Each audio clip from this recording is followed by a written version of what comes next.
Udah bisa ya. Nah, itu konsep atau definisi pelayanan publik. Pelayanan publik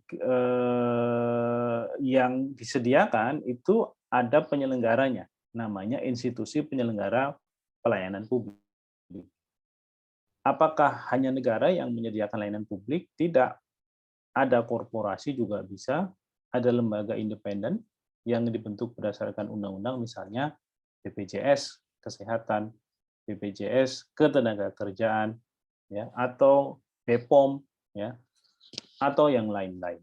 Dan juga ada badan hukum lain yang dibentuk semata-mata untuk kegiatan pelayanan publik. Nah, konsep kenapa ada pihak ketiga yang menyediakan layanan, ya karena tidak semua bisa disediakan oleh negara. Ada karena masalah anggaran, ada karena masalah kompetensi, ada karena pertimbangan efisiensi, ya, dan lain sebagainya. Nah, yang berikutnya setelah penyelenggara itu ada pelaksana. Nah, ini yang nanti posisinya ada di kalian nih, pelaksana ya. Mereka adalah pejabat, pegawai, petugas, dan setiap orang yang bekerja di dalam organisasi penyelenggara untuk mengambil tindakan, ya, serangkaian tindakan dalam pemberian pelayanan publik. Nah, itu 3 konsep besar kalau kita bicara soal pelayanan publik. Ada definisinya, ada pihak yang menyelenggarakan, ada yang melaksanakan. Nah, nanti ada masyarakat yang menjadi customer. Nah, ini ruang lingkupnya luas sekali kalau kita bicara soal pelayanan publik, mulai dari kesehatan, pendidikan, pekerjaan, bisnis, usaha, ya, informasi, jaminan sosial, sumber daya alam, pariwisata, dan lain sebagainya. Hampir semua kehidupan kita itu ada kaitannya dengan isu pelayanan publik. Nah, ini asasnya kalian baca saja ya, tidak harus dijelaskan karena ini juga sudah beririsan dengan hal-hal yang berkaitan dengan soal maladministrasi tadi, atau bahkan sebelumnya juga sudah sempat kita bahas. Nah, ini asas-asas sesuai dengan keputusan Menteri Pemberdayaan Aparatur Negara. Ini prinsip penyelenggaraan pelayanan. Ini standarnya. Kalau bicara soal standar pelayanan yang harus dipenuhi itu apa saja? Satu, prosedur, waktu. Prosedur menyangkut soal bagaimananya, ya, flow-nya, bisnis prosesnya. Waktu bicara soal kapan akan selesai, berapa lama dibutuhkan untuk mengurus satu layanan, berapa biayanya, apa produk layanan yang disediakan, bagaimana sarana dan prasarananya, ada nggak ruang tunggunya, ada nggak misalnya tempat khusus untuk kelompok difabel, ya, ada nggak misalnya akses untuk menuju ke sana? Karena kemarin di daerah Serang itu ada berita, ya, saya nggak tahu di daerah mana, tapi ada beritanya bahwa telah dibuka puskesmas bagus sekali, bentuknya luar biasa keren gitu ya, tapi tempatnya di hutan, sehingga sampai hari ini dokter sama sama perawatnya pun nggak berani, ya, untuk memulai mengoperasikan puskesmas itu karena tempatnya di tengah hutan. Masyarakatnya juga malas karena jauh dari akses mereka. Nah, ini kita bicara soal sarana dan prasarana. Kompetensinya seperti apa? Ini juga hal yang sudah kita singgung tadi. Ada hak penyelenggara, ada kewajiban penyelenggara, ada kewajiban pelaksana. Jadi saya ini skip saja ya, kalian tinggal baca saja. Nah, ini beberapa hal yang terkait dengan soal pelayanan publik. Nah, sekarang kita masuk ke topik berikutnya. Yang pelayanan prima saya tidak perlu jelaskan ya, karena itu sangat teknis. Jadi nanti kalian baca saja. Itu menyangkut soal tata cara memberikan layanan ya, lebih tepatnya seperti itu.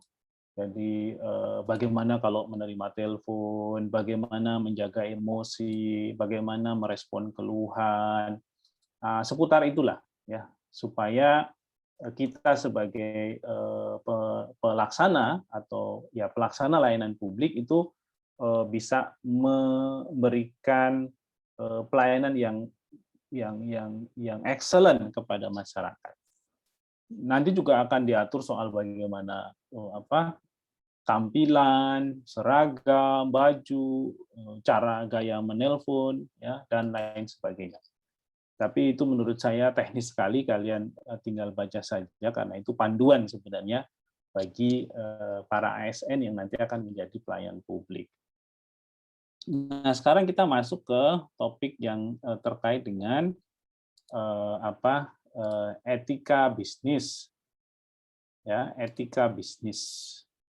Nanti akan ada etika kepemimpinan, baru kita kalau masih ada waktu membahas 8 habit dari Stephen Covey.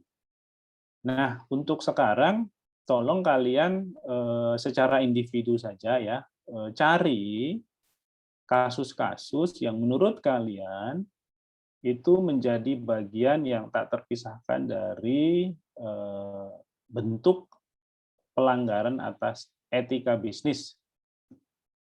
Ya, silahkan dicari, waktunya cukup 3 menit, nanti kita akan sharing beberapa dari kita.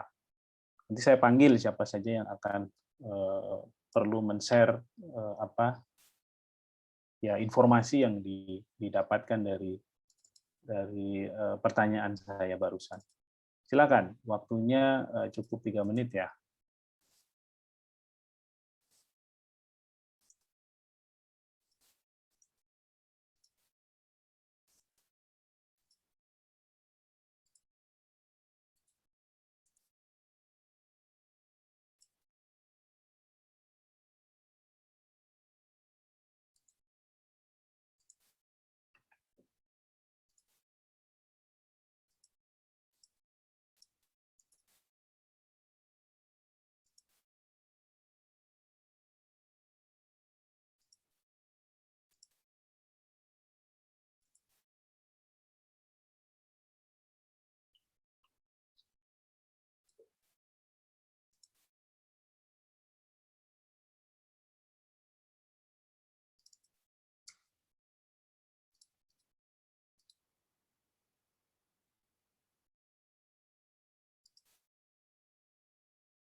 Oke, coba sekarang saya minta Emi.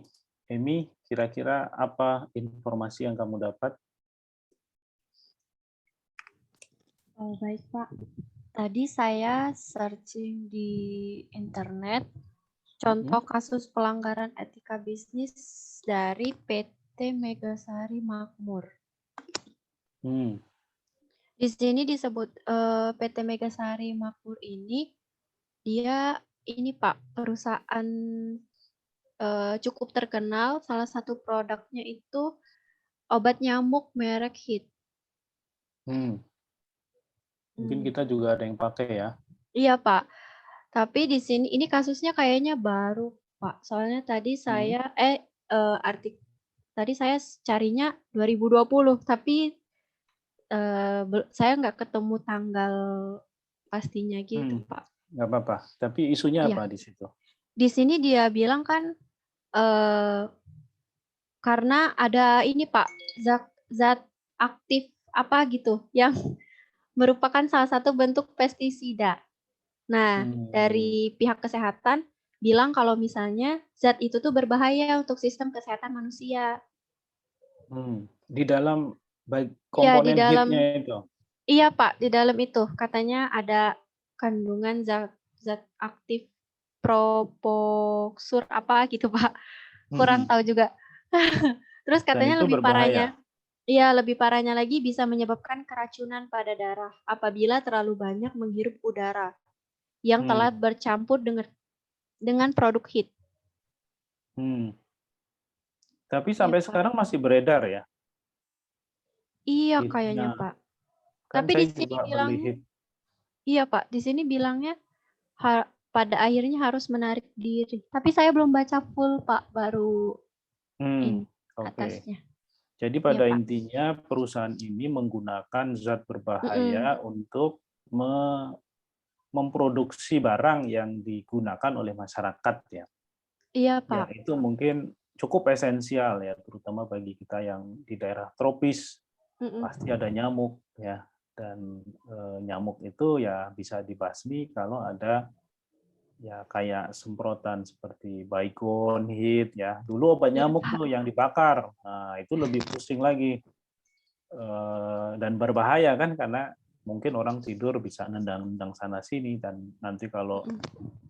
nyamuk obat bakarnya itu kena horden menyulut kebakaran dan sebagainya. Nah, sekarang cukup disemprot. Ada lagi yang dicolokkan di listrik ya, yang itu keluar sendiri nanti aromanya. Iya, Pak. Iya, ada juga. Oke, Emi itu bagian dari pelanggaran atas etika bisnis ya. Bisa Iya, Pak. jadi di dalam botolnya itu nggak dijelaskan juga ya soal zat Iya. itu ya, sehingga Iya. masyarakat nggak tahu gitu. Iya, Nah ini masyarakatnya bentuk mungkin juga nggak tahu. kecurangan ya, Iya, Pak. bentuk kecurangan dari perusahaan supaya dapat untung besar, tapi dengan mengorbankan orang banyak. Oke, terima kasih Emi. Iya, Pak. Bintan, Ya, Bintan. Pak. Kalau kamu apa kasusnya? Tadi kan saya pertamanya cari yang itu, Pak, bentuk-bentuk etika bisnis, bentuk-bentuk masalah etika bisnis. Itu ada penipuan, paksaan, pencurian, penyuapan, lalu ada diskriminasi. Nah, kalau contohnya itu saya dapat yang pelanggaran etika bisnis oleh PT Garuda Indonesia, Pak, pada tahun Ya. 2018. Itu pada tahun 2018, PT Garuda Indonesia itu telah melanggar kode etik dalam berbisnis dengan memanipulasi laporan keuangannya. PT Garuda ini dia Menteri BUMN mengumumkan bahwa telah menemukan sebuah rekayasa pada laporan keuangan PT Garuda, di mana sebenarnya PT Garuda ini mengalami kerugian, tapi dimanipulasi seolah-olah PT Garuda ini mengalami keuntungan. Seperti itu, Pak. Ya, ini sempat ramai ya. Bahkan Iya. kantor akuntan publik yang mengaudit, yang menyusun laporan, itu akhirnya dikasih penalti ya oleh Kementerian Keuangan sebagai pembina KAP di Indonesia. Karena ada manipulasi laporan keuangan Garuda yang harusnya buntung jadi untung. Nah ini masalah yang mungkin menjadi bagian dari fraud ya dalam organisasi sektor bisnis. Bagaimana mereka menyusun window dressing, membuat laporan yang tidak sesuai ya untuk kepentingan ya ekonomi tentu saja ya. Ya, terima kasih Bintan. Garuda ini banyak masalah ya, meskipun pesawatnya bagus-bagus, layanannya juga paling keren lah kalau di Indonesia, tapi ya masalahnya juga bertumpuk. Korupsi mantan CEO Garudanya, ya Emir Syahsatar, kemudian terakhir kemarin mantan direkturnya yang menyelundupkan motor gede dan sepeda Brompton gitu ya. Itu juga bentuk-bentuk dari pelanggaran etika. Yang kemudian terakhir soal laporan keuangan Garuda itu. Oke, itu BUMN. Ardiansah. Ardiansah Eka.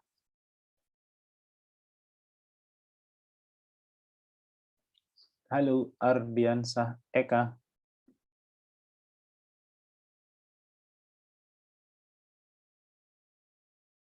Oke, no respon.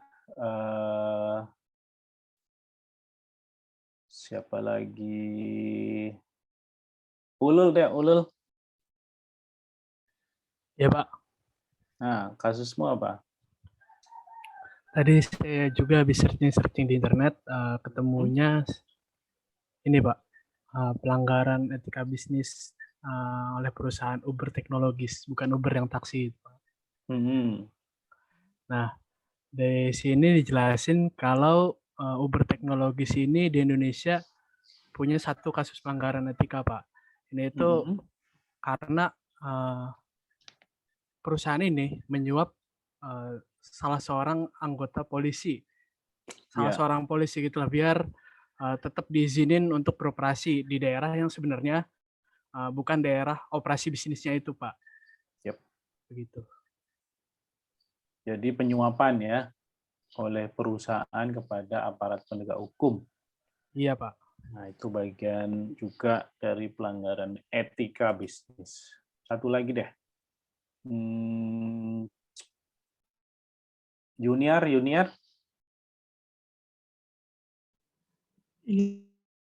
Iya Pak. Halo Pak. Nah, Di sini silakan, kasusnya apa? kasus pelanggaran etika bisnis oleh PT Oreo Nabisco, Pak. Oreo ini yang terkenal itu ya? Atau Oreo yang lain? Ini ngomongin makanan pas puasa ini. Batal nggak ya kita ya? Enggak ya? Oreo, ya silakan. Ada lagi di DKI Jakarta itu sedang marak mie berformalin sama peredaran kosmetik yang ilegal, Pak. Itu kan melanggar etika bisnis tentang... Oh, dia memalsukan ya? Iya. Oke, pemalsuan. Oke. Nah, satu lagi kasus yang barusan muncul ya, digerebek polisi Kuala Namu. Ingat ya, ketika PT Kimia Farma melakukan tes antigen di Kuala Namu yang ternyata yang dipakai itu adalah barang bekas. Nah, bayangkan barang bekas yang yang dipakai untuk memeriksa orang, itu kan mengerikan. Kita lagi pandemi, kita lagi harus menjaga prokes, kok bisa gitu ya, alat yang dicolok-colokkan ke hidung sama tenggorokan itu dicuci lagi, terus dipakai lagi untuk orang yang baru. Kan itu sudah kehilangan rasa kemanusiaannya kan. Kok bisa tega gitu melakukan itu gitu ya. Ketika memeriksa orang itu, apa yang ada di kepalanya itu, apa yang ada di hatinya itu gitu ya, dengan menggunakan alat-alat bekas itu. Nah, itu fatal sekali dan harus dihukum berat itu, saya kira, karena kita sedang dalam situasi pandemi, ada orang yang pengen mendapatkan keuntungan ekonomi hanya bagi mereka dan akhirnya mengorbankan persoalan kesehatan masyarakat. Selain itu juga orang mungkin jadi takut ya melakukan tes. Jangan-jangan di tempat lain juga sama itu prakteknya. Banyak yang menggunakan alat bekas gitu. Nah, saya sendiri juga jadi khawatir ini benar nggak di rumah sakitnya nanti ya? Jangan-jangan juga daur ulang gitu. Nah, berarti praktek yang dilakukan oleh 1-2 kelompok dalam kasus tertentu bisa meruntuhkan kepercayaan masyarakat terhadap sistem yang telah terbangun. Dalam hal ini adalah sistem kesehatannya. Padahal wajib kalau mau pergi-pergi harus tes ya. Nah, sekarang dengan kasus itu orang punya justifikasi, wah kalau dites nanti malah tertular karena barangnya sudah terkontaminasi oleh virus gitu. Nah, itu luar biasa. Saya bilang biadabnya perbuatan mereka gitu ya. Karena benar-benar mengeksploitasi situasi hari ini untuk kepentingan mereka sendiri. Tadi siapa? Ardiansah mau bicara, silakan. Iya Pak, Ya, tadi Pak, maaf Pak, sinyal jelek. oke, Tadi silakan kasus yang saya Ardiansah. dapatkan itu kasus itu Pak, perusahaan Nike. Oke, apa Dia kasusnya dia? kasusnya itu dia apa namanya? Dia bikin produksi sepatu di lepas pantai karena untuk menghemat uang. Nah, itu tuh melanggar apa namanya? Melanggar hak asasi manusia Pak, karena kan produksi sepatu di lepas pantai itu keselamatannya juga, keselamatan pekerjanya kan nggak bagus Pak. Oke, hanya Itu untuk kepentingan efisiensi mereka mengorbankan keamanan dari para pekerjanya gitu ya. Itu kira-kira ya, Ardiansah ya. Nah, oke, sekarang dari berbagai kasus tadi, coba kita rekonstruksi ke dalam konsep. Apa yang disebut sebagai etika bisnis itu sendiri sebenarnya? Tadi beberapanya juga sudah menyinggung bentuk-bentuk pelanggaran etikanya ya. Tapi etika bisnis itu sendiri apa? Kita coba lihat. Ini saya share dulu. Nah, ini kalau kita bicara soal etika bisnis, ternyata ada 3 lapisan yang melingkupinya. Pertama, dari sudut pandang makro, etika bisnis ya mengatur aspek moralitas dari sistem ekonomi secara keseluruhan. Jadi meskipun economic animal, ya seperti setiap orang adalah economic animal, dalam kehidupan berbisnis itu punya tujuan utama memburu keuntungan, ya. Karena nggak mungkin ada perusahaan yang berdiri itu untuk merugi, itu enggak. Kecuali perusahaan yang dibuat untuk melakukan praktek money laundering, bisa jadi. Saya sih nggak peduli perusahaan saya untung atau rugi gitu, karena ini kan hanya sekedar untuk mencuci saja. Nah, itu dari level makronya. Nah, kemudian dari level mesonya yang di level tengah, etika bisnis itu mempelajari berbagai persoalan etik di bidang organisasi, ya terutama di sektor bisnis. Apa yang boleh, apa yang tidak, ya di dalam organisasi yang beberapa kasusnya sudah dijelaskan oleh kalian, dan yang di level mikro. Kalau di level mikro itu sudah bicara mengenai etika bisnis yang mengatur hubungan antara individu konsumen dengan ekonomi dan bisnis. Ya, antara kita sebagai konsumen dengan produsen. Tadi yang PT HIT misalnya. Bukan PT HIT ya. PT apa itu yang memproduksi salah satunya obatnya nyamuk HIT, itu sudah bicara mengenai problem hubungan individu kita sebagai konsumen dengan mereka sebagai produsen. Meskipun tetap bisa ditarik ke atas lagi. Misalnya, jangan-jangan di perusahaan itu organisasinya nggak mengatur sama sekali mengenai etika, ya, atau ditarik lagi ke level yang lebih atas, jangan-jangan memang secara keseluruhan sistem yang terbangun dalam perusahaan itu hanya dikejar untuk mencari untung, dan lain-lain. Nah, itu kalau kita bicara soal etika bisnis dari 3 level pendekatan.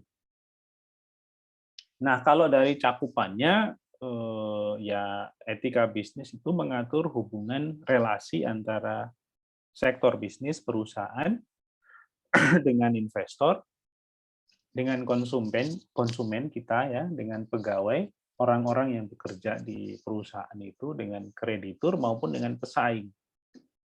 Ya, jadi ada investor, ada konsumen, ada pegawai, ada kreditur, dan ada kompetitor. Apa maksudnya? Nah, ini. Investor adalah orang yang menginvestasikan dananya di perusahaan, sehingga harapannya ya manajemen yang dipilih untuk mengelola perusahaan itu punya ya profesionalisme dan menghasilkan keuntungan bagi para investor. Sehingga tidak ada fraud, tidak ada manipulasi, tidak ada kecurangan, karena punya implikasi hukum juga nanti apabila misalnya perusahaan kedapatan melakukan penyuapan terhadap pejabat publik. Nah, itu konsekuensinya akan serius. Nah, ini akan mengancam juga investor. Ada juga yang kemudian justru memanipulasi kepercayaan para investor. Seperti misalnya kasus Bernie Madoff. Ya. Coba kalau kalian nanti punya waktu menyaksikan salah satu film dokumenternya Bernie Madoff, ya, di National Geographic, mungkin kalau di googling juga bisa ditonton di situ, menceritakan bagaimana para investor ini ditipu oleh Bernie Madoff lewat skema bisnis yang sudah sangat terkenal, praktek manipulasinya, skema Ponzi, skema yang sangat sederhana, karena konsepnya cuma gali lubang tutup lubang, sampai nanti di ujung ya mereka nggak bisa lagi membayar keuntungan yang besar dari para investor. Nah, skema Ponzi ini yang kemudian membuat sistem finansial di Amerika runtuh, ya, dan melahirkan berbagai macam persoalan serius, sehingga mengantarkan kepada krisis ekonomi yang juga serius di Amerika. Nah, Bernie Madoff baru saja meninggal di penjara karena setelah didakwa melakukan berbagai macam praktek manipulasi, dakwaannya itu ternyata vonisnya itu adalah 150 tahun penjara. Ya, jadi nggak mungkin lah ya orang masih bisa hidup 150 tahun, apalagi skala dia di penjara umurnya udah 50 lebih. Jadi nggak mungkin juga sanggup sampai usia 200 tahun. Nah, karena praktek yang dilakukan Bernie Madoff, beberapa orang melakukan bunuh diri. Ya, beberapa investor bunuh diri karena mereka tahu uangnya hilang sama sekali. Habis, tidak tersisa. Anaknya juga ada yang melakukan bunuh diri karena dia nggak sanggup menghadapi kenyataan bahwa selama ini bapaknya adalah seorang penipu. Nah, kalau konsumen, ya tentu kita ya mengharapkan semua produsen industri apapun bisa memproduksi barang-barang jasa yang bermutu, bisa dipercaya, berkualitas, aman gitu ya, dengan harga yang juga terjangkau. Nah, banyak sekali perusahaan-perusahaan yang memanipulasi produk mereka.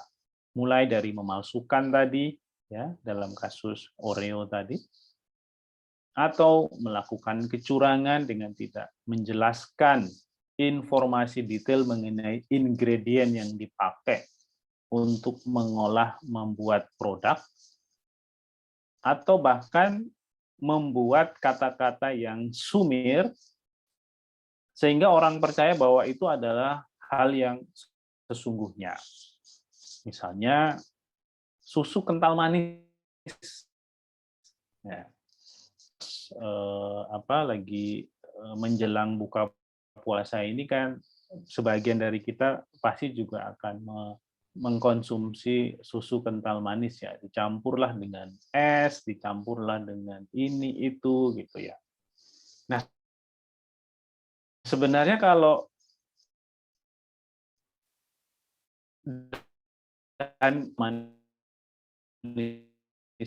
ini sudah berapa dengan susu kental manis, karena mungkin nggak sanggup beli susu kardus, ya, susu yang bukan cair gitu ya, tapi yang bubuk.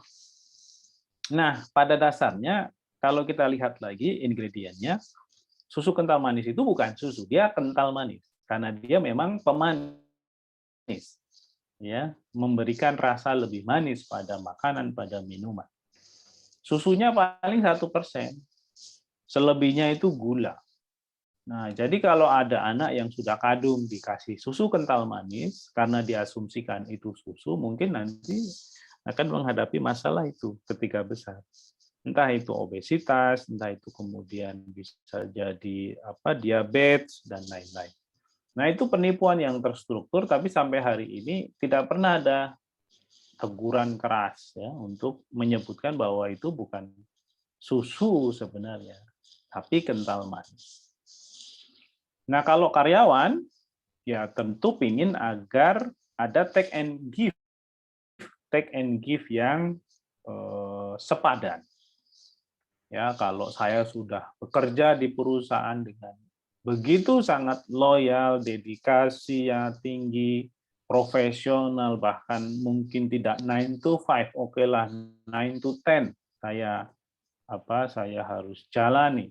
Tentu mereka juga berharap ada feedback yang memadai, ya, yang setimpal dari perusahaan, entah dalam bentuk penghargaan, dalam bentuk gaji yang memadai, kemudian ada peluang untuk naik pangkat, promosi jabatan.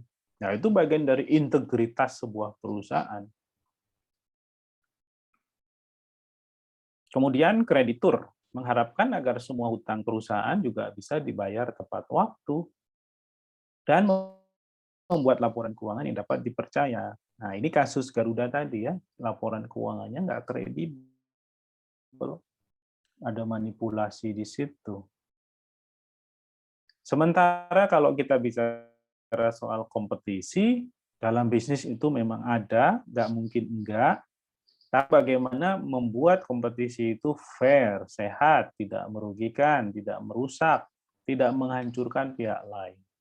Terutama karena misalnya ada satu perusahaan bersekongkol dengan pejabat negara sehingga mereka monopoli semua urusan bisnis, menyuap perusahaan, menyuap pemerintah, pejabat pemerintah supaya menang tender. Nah, itu bentuk-bentuk pelanggaran etika bisnis yang serius.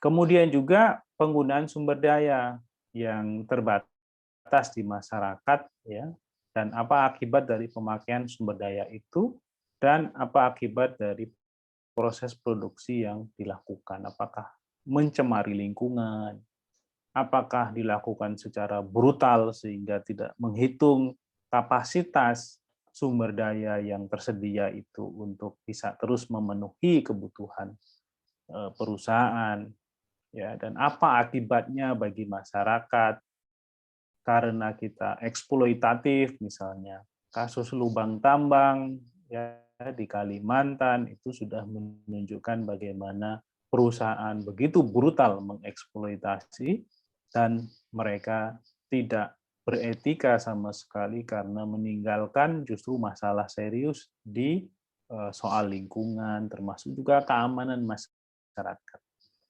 Kasus lubang tambang yang membuat banyak anak-anak meninggal di sana, yaitu terus terjadi, setiap tahun ada, akan tetapi perusahaannya juga tidak pernah ditegur oleh pemerintah.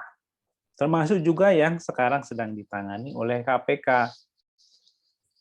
Ada satu pejabat Dirjen Pajak namanya Angin, ya, yang masuk angin karena kemudian menerima suap dari perusahaan yang berlokasi di Kalimantan Selatan.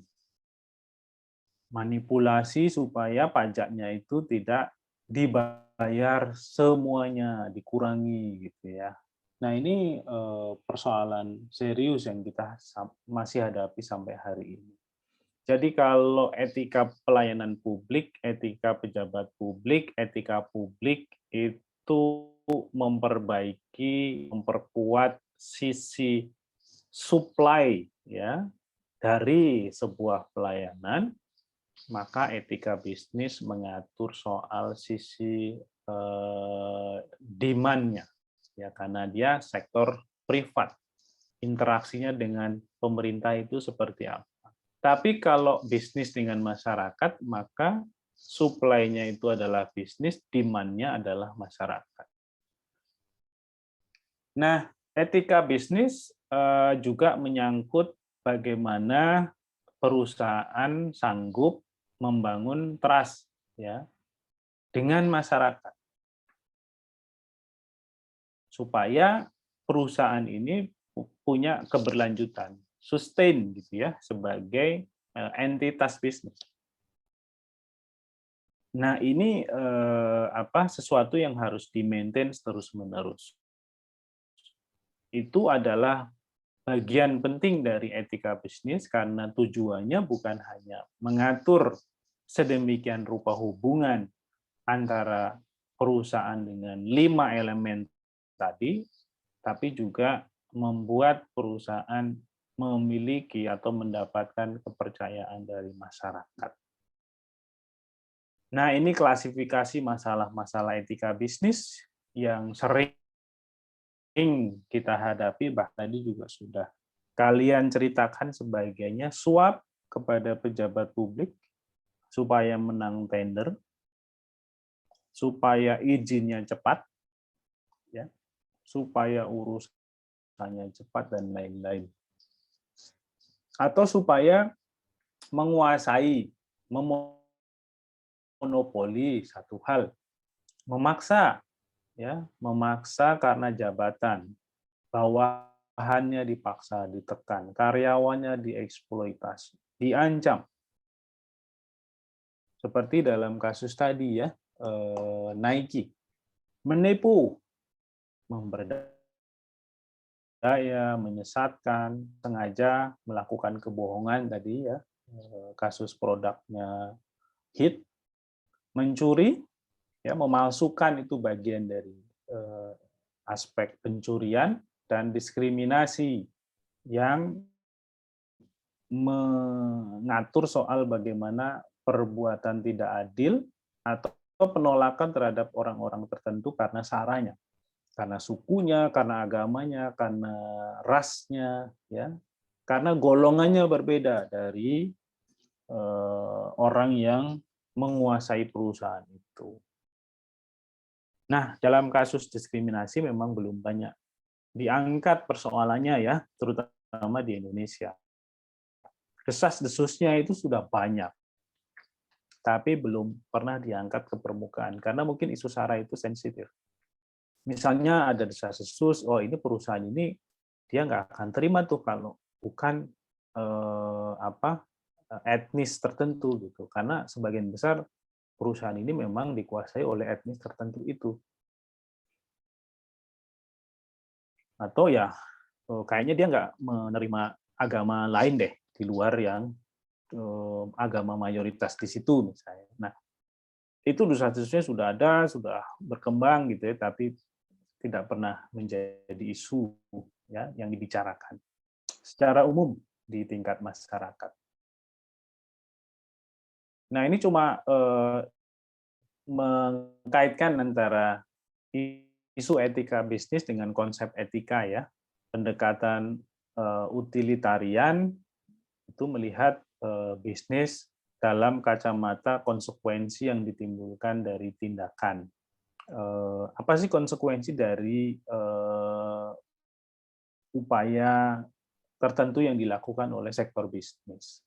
Kalau pendekatannya hak individual, ya ini meletakkan posisi bahwa masyarakat, setiap individu punya hak dasar yang harus dihormati, sehingga perusahaan juga harus jujur, perusahaan juga harus transparan, harus menghormati juga konsumen, atau dengan pendekatan justice ya, keadilan.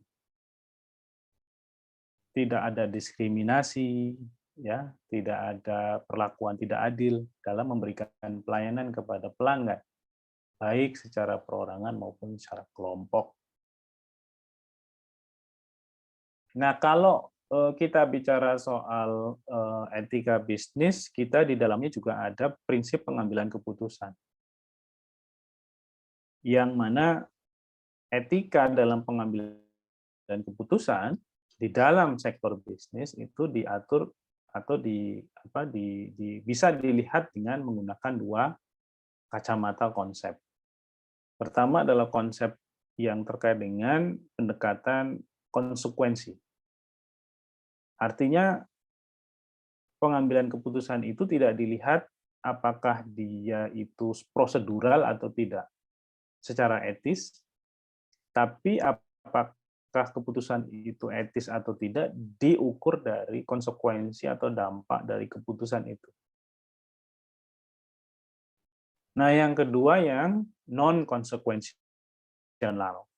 Kalau yang non-konsekuensi ini melihat keputusan itu etis atau tidak, dilihat dari apakah pengambilan keputusan itu sesuai dengan panduan, ya, dengan petunjuk, dengan standar prosedur, aturan, dan dengan alasan yang memadai, dengan alasan yang kuat. Jadi melihatnya dari sisi reason-nya, regulasinya, bukan konsekuensinya.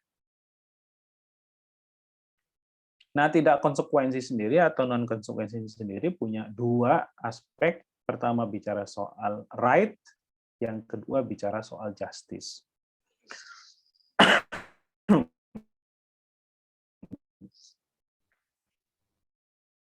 Nah, ini kemudian keadilan dibagi ke dalam tiga klasifikasi: keadilan distributif, retributif, dan kompensatoris. Kompensasi, keadilan kompensasi. Kalau keadilan distributif itu bicara soal penyeimbangan alokasi benefit dan beban. Kalau retributif itu berkaitan dengan soal ganti rugi dan konsekuensi atas kesalahan dari tindakan, ya, misalnya dihukum. Nah, itu keadilan retributif. Kemudian kompensasi, keadilan yang terkait dengan kompensasi bagi pihak yang dirugikan. Kasus Lumpur Lapindo.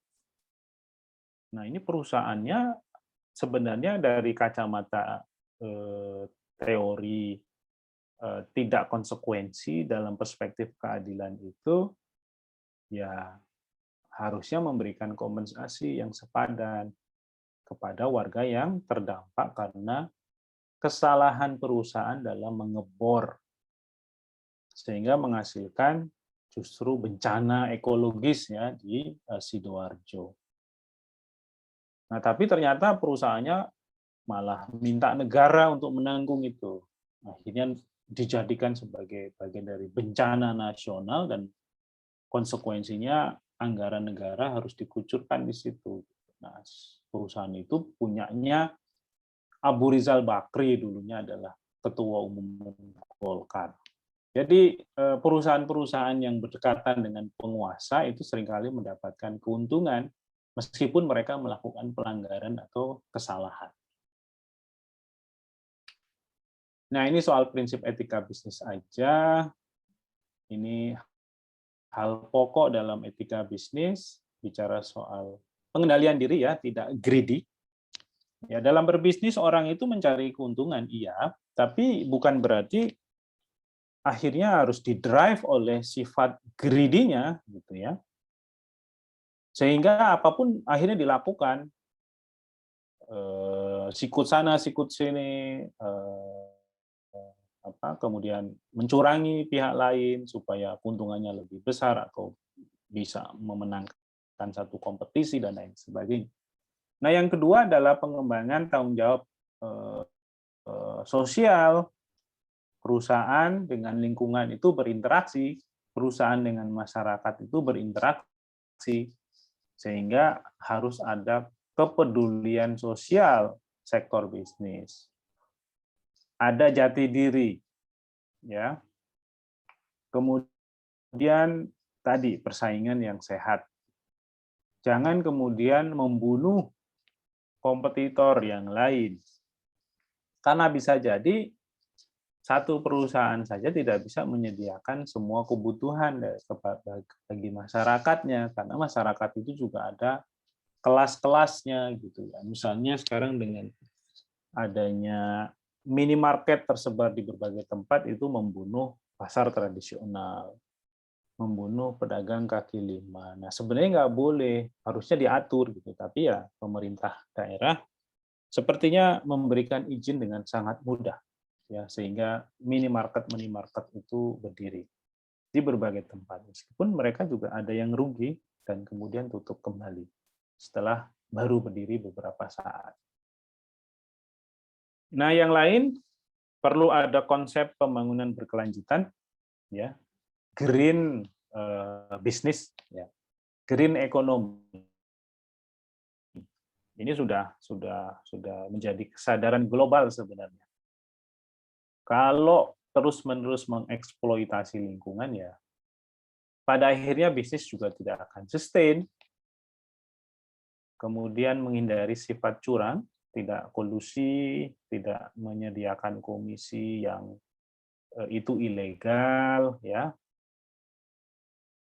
Kemudian mampu menyatakan yang benar itu benar. Nah, seperti tadi laporan keuangan Garuda itu ya, kok bisa gitu ya kalau direktur utamanya dan manajemennya kok bisa sampai minta supaya laporan keuangannya itu diubah, itu gimana? Kemudian ada trust antar pengusaha, kemudian stick to the rule dengan aturan main,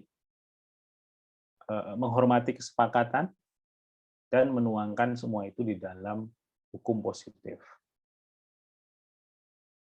Nah, isu dalam etika bisnis ada yang sistemik, ada yang organisasi, ada yang individu. Misalnya kalau kita bicara yang sistemik, ya, itu berangkat dari paradigma ekonomi klasik misalnya yang diinisiasi atau diciptakan oleh Adam Smith. Dia mengatakan bahwa bisnis itu ya mencari keuntungan, tidak punya tanggung jawab sosial, jadi bisnis terlepas dari etika. Jadi tanggung jawab perusahaan itu hanya mencari keuntungan, ya. Di luar itu bukan urusan perusahaan. Nah, ini masalah etika bisnis yang bisa dikerangkakan sebagai problem sistemik. Nah, akibatnya serius, ya. Pada titik tertentu kemudian sifat greedy di dalam sistem ekonomi menghancurkan ekonomi itu sendiri. Terpuruk ekonominya, krisis, ya, dan seterusnya dan seterusnya. Semua cara diperbolehkan dan itu berbahaya. Kemudian hal yang berhubungan dengan soal pemalsuan, pembajakan hak cipta ini juga jadi isu, ya, di berbagai tempat termasuk di Indonesia. Mungkin kita juga sering menggunakan produk bajakan karena kalau beli yang asli mahal, ya. Jadi kita beli yang bajakan, dengerin musik yang bajakan, dengerin film yang bajakan. Apalagi sekarang era internet. Tinggal googling mau nonton film yang baru rilis di bioskop udah bisa gitu dan gratis asal punya jaringan internet. Gimana itu ya menyelesaikan masalah itu ya? Karena kan yang membajak itu nggak dapat untung juga ya karena kita yang mengakses nggak bayar kan. Ya itu masalah hari ini. Itu kira-kira kita selesaikan soal etika bisnis. Kita ngomong soal etika bisnis. Ada pertanyaan dulu nggak soal etika bisnis sebelum saya masuk ke topik soal etika kepemimpinan, leadership. Ada? Izin bertanya. Silakan. Tapi nggak tahu sih Pak ini nyambung atau nggak ke etika bisnis. Tapi saya bingung, saya penasaran. Jadi kan saya tuh lagi ngikutin yang kasusnya Pak Menteri Juliari. Dan kan udah sidang lagi tuh setelah tanggal 21 kan kemarin sidang lagi. Terus setelah saya baca-baca tuh ternyata si penasihat hukumnya tuh bilang kalau misalnya dia tuh nggak setuju kalau misalnya masalah dari yang Farih Van Sidabuke yang perusahaan PT apa itu PT Van itulah kan Pak. Nah itu tuh kan kalau itu tuh penyuapan gitu. Jadi dia bilang kalau misalnya sebenarnya masalah ini tuh cuman gratifikasi gitu. Terus tadi kan kalau misalnya yang dari jenis-jenis etika bisnis sendiri itu kan penyuapan ya Pak yang termasuk dari etika bisnis. Nah, saya tuh bingung sebenarnya yang dari perusahaan-perusahaan yang jadi kan mereka tuh sebenarnya yang saya baca lagi tadi, mereka tuh sebenarnya nggak bisa sebenarnya nggak menyanggupi gitu syaratnya kalau misalnya mereka jadi vendor buat bansos ini kan, Pak. Nah, tapi kan mereka tuh dijadiin bansos karena si PPK pejabat pembuat komitmennya itu kan mereka tuh pemilik usahanya itu gitu. Nah, itu tuh sebenarnya termasuk dari etika bisnis nggak sih? Itu yang pertama. Terus yang kedua, gimana sih Pak bedain penyuapan sama gratifikasi? Kayak saya masih bingung kan kalau misalnya jenis korupsi itu emang ada ya Pak, yang ada 7 jenis itu ya, yang merugikan keuangan negara, terus gratifikasi, suap menyuap gitu kan Pak. Nah, tapi saya udah baca-baca kan Pak, tapi kayak masih agak bingung gitu Pak. Apakah semua suap menyuap tuh bisa dibilang gratifikasi atau semua gratifikasi itu bisa dibilang suap menyuap gitu? Kayak saya masih bingung antara itu karena hampir sama Pak. Oke, wah ini Risma udah terlalu jauh materinya. Ya. Karena materi itu akan dibahas di nanti setelah pertemuan ke-8 ya. Nanti akan ada materi khusus soal gratifikasi, tapi nggak apa-apa. Karena memang yang sedang jadi kan sejarahnya ini sekali lagi mata kuliah ini penggabungan 2 mata kuliah ya. Etika profesi sama anti korupsi. Nah, ini digabung. Nah, oleh kampus diatur yang pertemuan 1 sampai 7 itu ngomong hanya soal etika. Ya, kemudian nanti pertemuan 8 sampai 14 baru ngomong soal anti korupsinya. Nah, nanti ketemu di situ. Tapi nggak apa-apa karena sudah penasaran ya. Mosok saya bilang nanti ya tunggu pertemuan 14 gitu kan. Lama banget ini baru pertemuan 5. Nah, secara prinsipil pemalsuan. Korupsi suap dengan gratifikasi itu dibedakan ya. Undang-undang tindak pidana korupsi kita itu mengatur 7 jenis korupsi. Mulai dari kerugian keuangan negara, suap menyuap, pemerasan, penggelapan dalam jabatan, konflik kepentingan dalam pengadaan, percurang, dan gratifikasi. Tapi di dalam kasus tindak pidana korupsi, ada yang juga dijerat dengan gratifikasi yang dianggap sebagai suap. Nah, kenapa gratifikasi dianggap sebagai suap?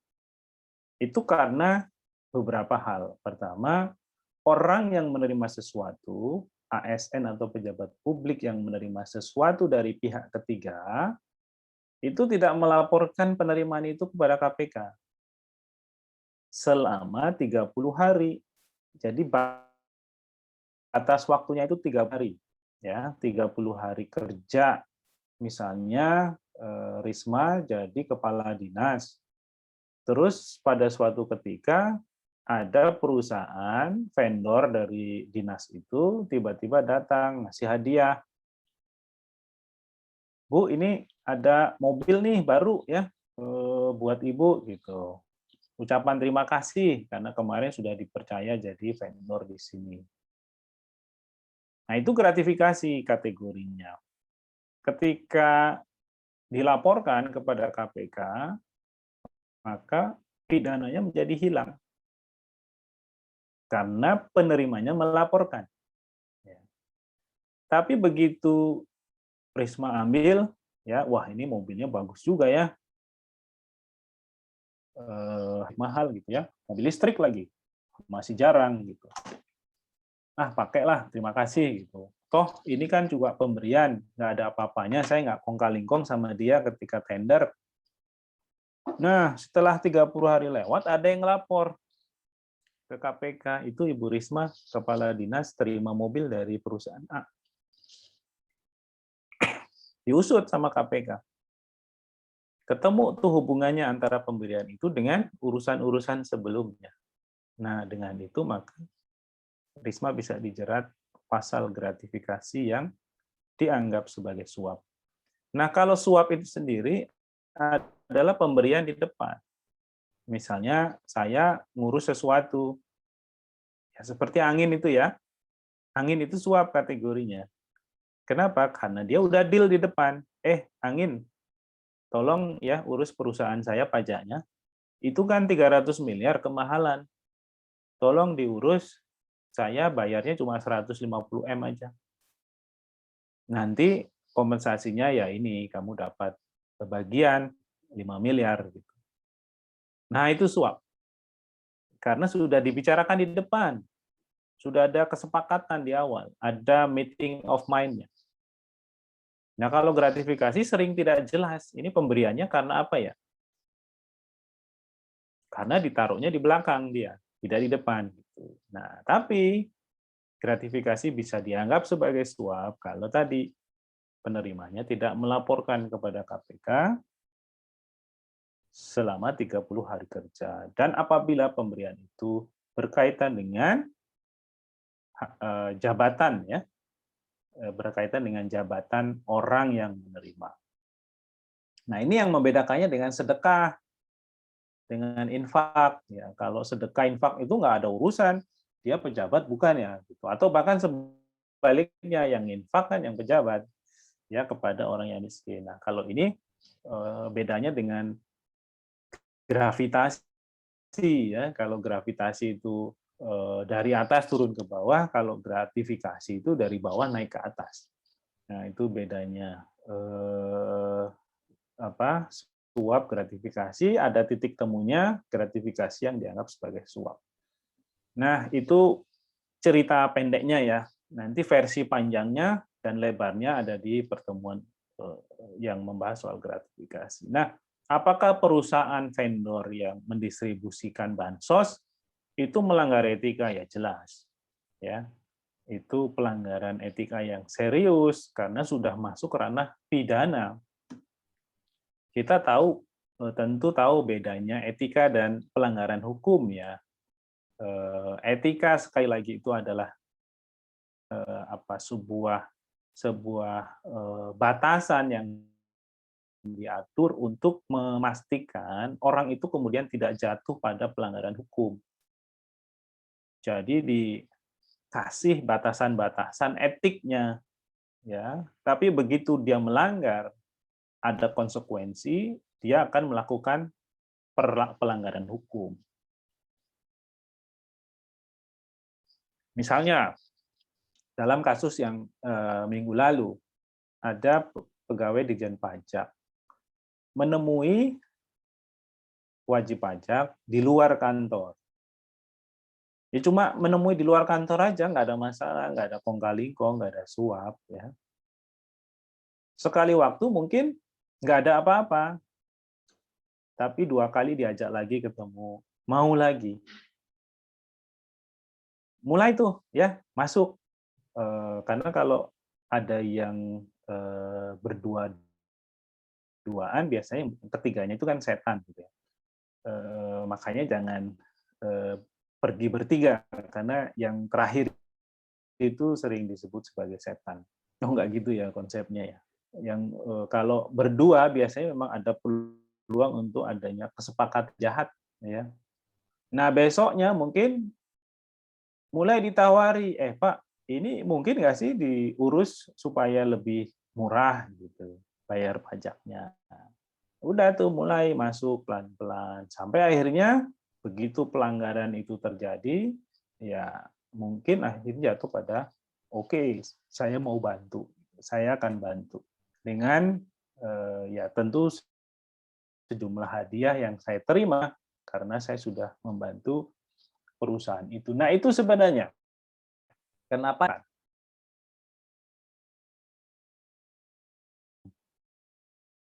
Nah, dalam kasus bansos di mana vendornya itu harus membayar sebagian ya dari dana bansos yang harus didistribusikan kepada masyarakat, itu kan vendornya juga untung sebenarnya karena dapat misalnya sekian ratus ribu paket sembako yang harus didistribusikan kepada daerah A, B, C, D. Nah, kalau saya pengusaha bansos, kalau saya pengusaha sembako gitu ya, dapat tawaran itu ya saya ambil.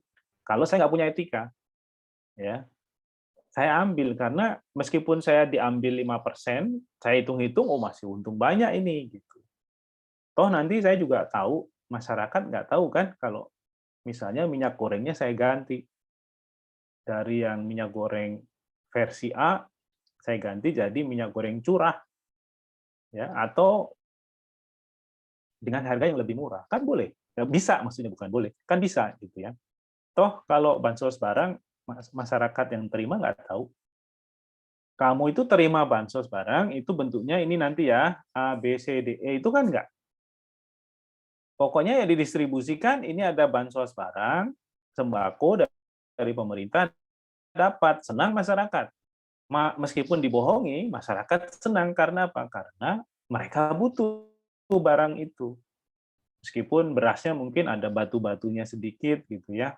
Jadi kalau dimakan, kalau tidak terjaring ketika dibersihkan itu batunya, ya biasa kadang-kadang berbenturan dengan gigi kita itu. Kalau sudah kegigit, ya itu baru kita tahu, wah beras ini ada batunya gitu.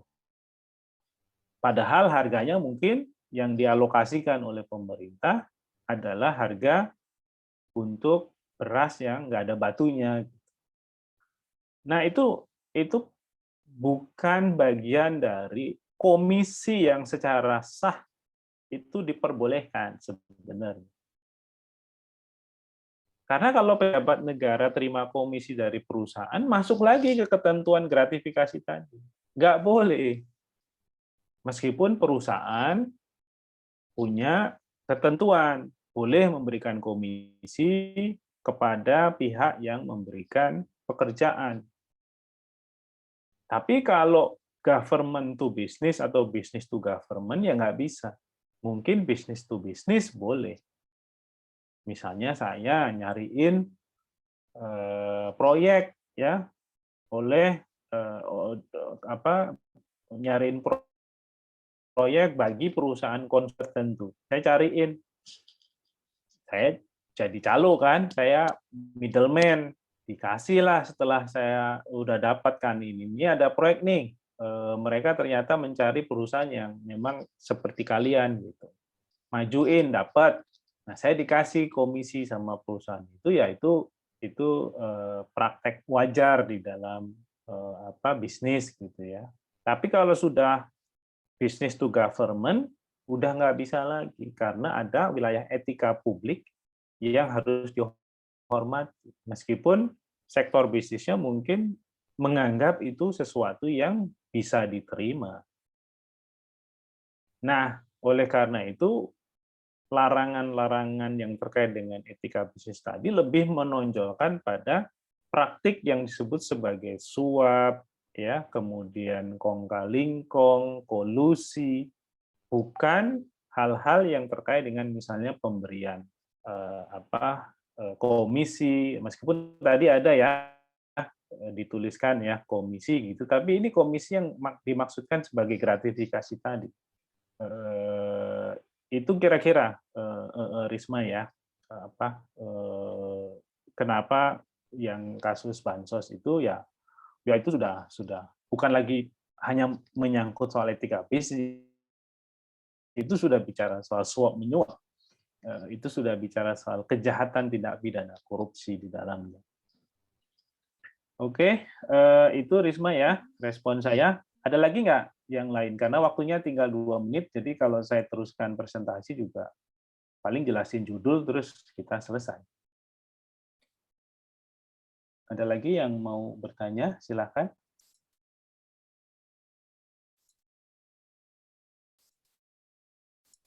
Yes. Ya. Maaf Pak, tadi agak putus-putus. Saya mau Ya, nanya ini Marcel. Pak, Apa, dari Marcel? pertanyaan Risma tadi. Mungkin udah dijawab, cuman putus-putus jadi nggak kedengar. Oke. Pengacara yang membela kliennya, walaupun kliennya sudah salah itu melanggar etika bisnis nggak Pak? Oke, pengacara membela ya, pengacara memang tugasnya membela ya. Tapi membelanya itu dalam koridor keadilan ya, dalam koridor yang sudah diatur dalam etika profesi pengacara. Jadi bukan membela karena membayar, membela karena dibayar bukan. Tapi memastikan kliennya itu mendapatkan perlindungan hukum yang semestinya. Sehingga tidak terjadi praktek-praktek misalnya adanya manipulasi bukti, kemudian ternyata pasalnya yang digunakan pelaku salah, ya, dan lain-lain. Itu tugas pengacara sebenarnya. Tapi dalam kasus Indonesia, tugas pengacara itu yang intinya adalah bagaimana memenangkan perkara. Nah, ini yang membuat kemudian praktek-praktek penyuapan di sektor peradilan itu menjadi sangat tinggi. Karena kalau nggak ada record menang, pengacara itu nggak laku. Ya, namanya pengacara di Indonesia harus menang, sehingga nanti kalau menang namanya naik, rate-nya naik. Gitu. Jadi bukan berarti nggak boleh, bahkan harus setiap orang yang didakwa melakukan kejahatan itu tetap memiliki hak untuk dibela oleh pengacara. Bagi yang nggak punya duit dan dia melakukan pelanggaran, dia tetap harus dibela, disediakan pengacara negara. Nah, pelanggaran etika itu terjadi ketika pengacara itu melakukan tindakan-tindakan yang sudah keluar dari etika profesinya pengacara itu. Misalnya mendekati hakim, mendekati jaksa penuntut, mendekati penegak hukum. Tolong dong pasalnya diubah. Padahal misalnya si A itu adalah pengedar narkoba. Diubah pasalnya jadi apa? Jadi pengguna narkoba. Itu sudah lain lagi konsekuensi hukumnya antara pengguna dan pemakai gitu. Nah, kadang-kadang dimediasi, difasilitasi oleh pengacara, termasuk dalam praktek suap menyuap kepada hakim dan lain-lain. Itu kira-kira ya, Marcel, secara singkat karena waktunya juga sudah habis. Ini kok nggak ada timernya ya di portal, biasanya bunyi. Oh, udah bunyi. Baik Pak, makasih Pak. Ya, sama-sama. Itu kira-kira ya teman-teman semua untuk sesi hari ini. Kita akan lanjutkan etika kepemimpinan dan 8 habit Stephen Covey minggu depan. Sebagai pertemuan terakhir ya sebelum kita libur dan nanti masuk lagi untuk pertemuan ke-7 setelah itu UTS. Saya kira itu, terima kasih atas perhatian, partisipasi, pertanyaan, dan kontribusi pemikiran dari kalian semua. Saya tutup dengan Assalamualaikum warahmatullahi wabarakatuh. Selamat sore, selamat berbuka puasa bagi yang sudah mendekati waktunya. Waalaikumsalam. Selamat sore, Pak. Terima kasih, Pak. Terima kasih, Pak. Mari.